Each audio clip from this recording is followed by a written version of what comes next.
Ang piyesang ito ay pinamagatang Buhay na Salita. Salita, 6 na letra na kung susuriing mabuti ay may kahulugang tila ba malalim at may kaakibat na kapangyarihang humikayat, magturo o kung ano paman. Buhay na salita, na kung ihalintulad ay higit pa sa alinmang tabak na sa magkabilay may talim. Tumatagos maging sa kaibuturan ng kaluluwa at espiritu, mga kasukasuan at buto. Matalas, mabisa, ito ang kanyang mga salita. At kung balikan natin ang unang bahagi ng Biblia, una pa lang nung binitawan ng Diyos Ama ang mga katagang magkaroon ng liwanag at nagkaroon nga, mga palatandaang ito'y buhay, makapangyarihan, na maaasahan magpakailanpaman. Ibaling naman natin ang ating atensyon na sa bawat sitwasyon na tayo ay nahihirapang magdesisyon, sa mga awit makikita ang paalaala na ang kanyang mga salita ay tanglaw at patnubay na magsisilbing gabay sa landas na ating binabaybay. Hindi ka ililigaw, magdiliman ang paligid, magsisilbing ilaw. Ito pa, kapansin-pansin na talata sa Biblia, mga katagang nagsasabing, mundo man ay lumipas, ngunit ang salita niya ay wagas.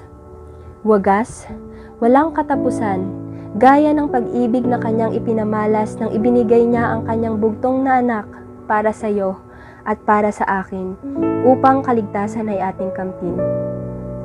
Tunay nga kung atin pang tutuklasin ang lalim ng kanyang mga salita, hindi lamang ito buhay, nagbibigay din ng buhay, na sa panahon na tayo ay nanghihina at nanglulupaypay, marinig lamang ng ating mga tenga, umabasa ng ating mga mata, tiyak na manunumbalik ang sigla.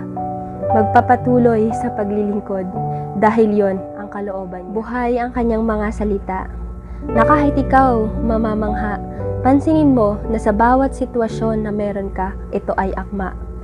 Kung ikaw man ay nag-aantay, nalulungkot, nababahala, may pinagdadaanan, makakaasa ka na sa bawat pagbuklat ng pahina ng Biblia, iyong mababasa mga salita niya.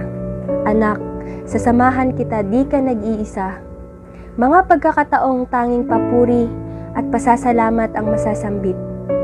Dahil sa mga salita niya, nakamtan mo ang kasagutan at kapayapaan, na tila ba siya ay nakausap mo ng harapan. Punong-puno ng pangako, pangaral, pagsaway lahat na, wala ka nang hahanapin pang iba. Ito'y kanyang kinasihan na anuman ang sabihin ng iba, di ka madadala dahil kung ano ang kanyang sinabi noon ay siyang mangyayari ngayon hanggang sa wakas ng panahon. Kapatid, makakaasa ka, kanyang mga salita ang iyong magiging sandata. Kung saan ka man dumako, baunin mo ang kanyang mga turo, imarka sa iyong puso.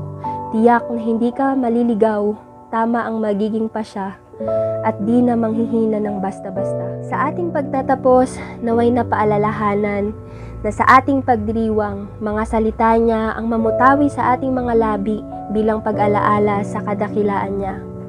Ako'y nais magbigay ng pagbati ng maligayang pagdiriwang ng buwan ng Biblia. Magalak ang ating mga puso, magpuri sa tuwina dahil buhay ang mga salita niya.